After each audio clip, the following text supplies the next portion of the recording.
So we finished the journal that we were making from the French book, and this is the result.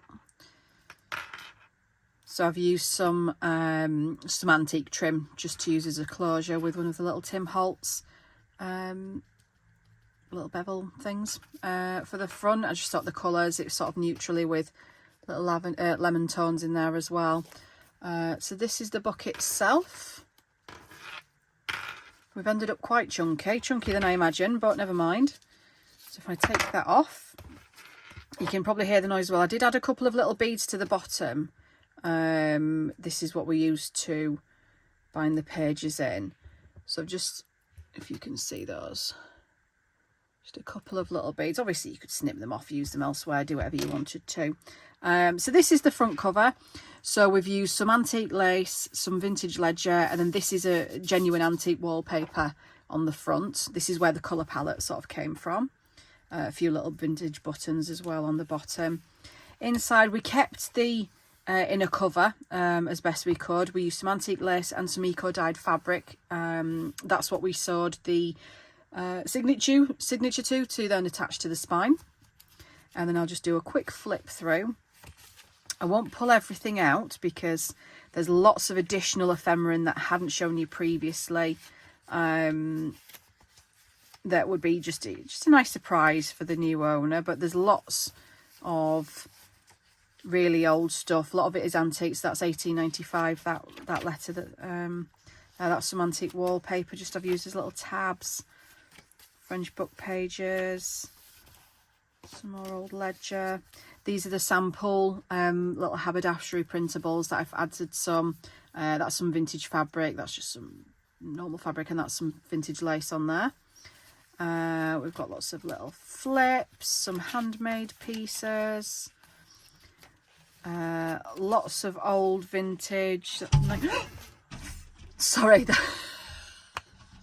Sorry, I hope I've edited, or I will edit out the end of the last clip from what I was filming. My window cleaner uses one of those like telescopic pearls, and the brush sort of banged on the window as I was halfway through speaking, and I nearly died. I thought somebody pelted something at my window. I was about to go running in the streets then. Right, anyway, back to where we were. Lots of vintage pieces. That's an old invoice from 1923, but it's got, again, the purpley tones. I'm still shaking. Carry on flipping through.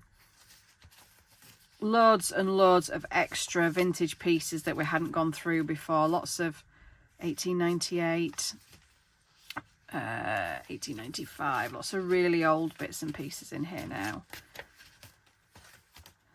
That's signature 1, this is signature 2.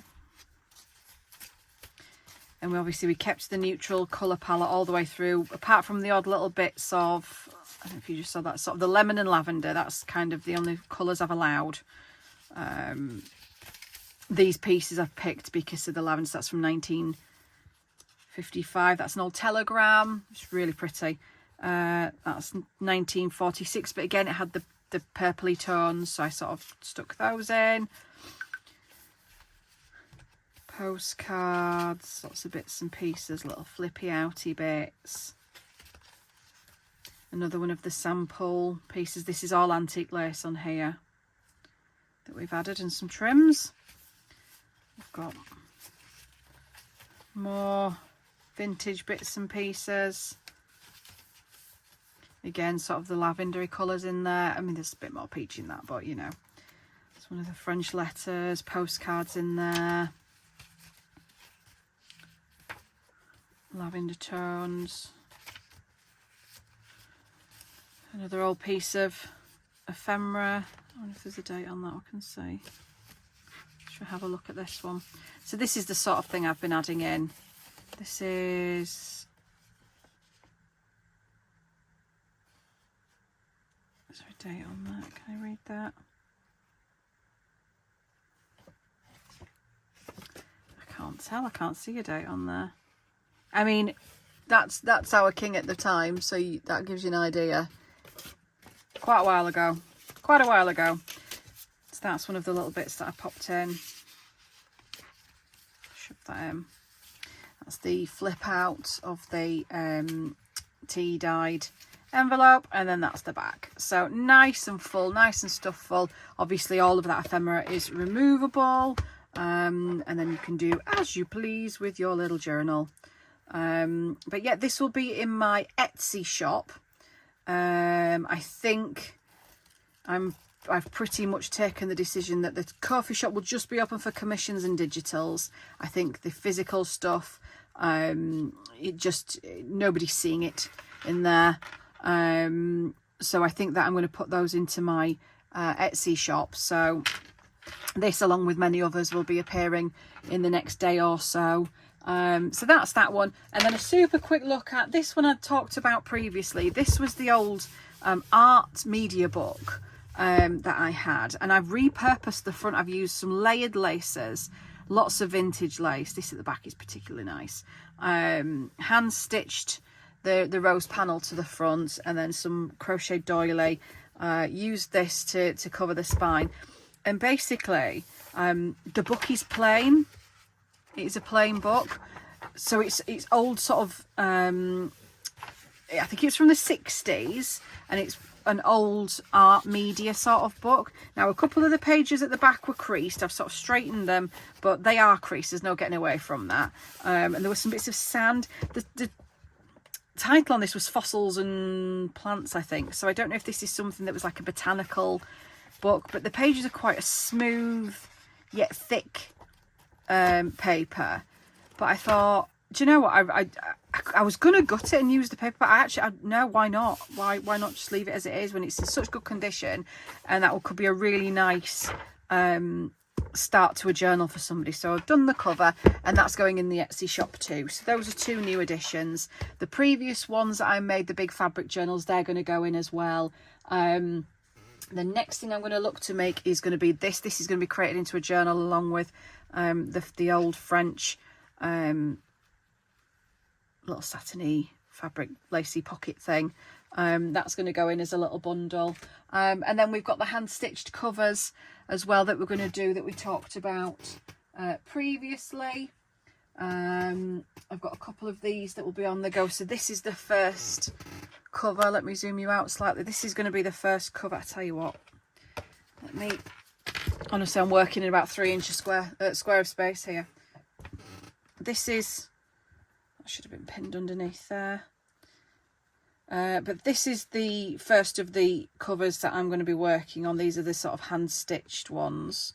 Sort of a grungy version of the big chunky fabric ones. So that's going to be the front with this vintage doily sort of hanging over. And then we've got lots of the laces, lacy spine, and that's the back. And then I've done a second one, which I've done a little bit brighter. Let me get the front the right way up, which is going to be this one, which it looks a bit of a state now, but I'm going to do this sort of brighter, more spring colours. But I've made these frames, which are going to be the basis of the book. And then we're going to fill them. So that's going to be 2 new journals in the pipeline. And then I've got some, what else have I got on? I've got some fabric journaling cards that I'm in the process of making, so they're going to be out soon. And what else? Oh, and the this, hang on.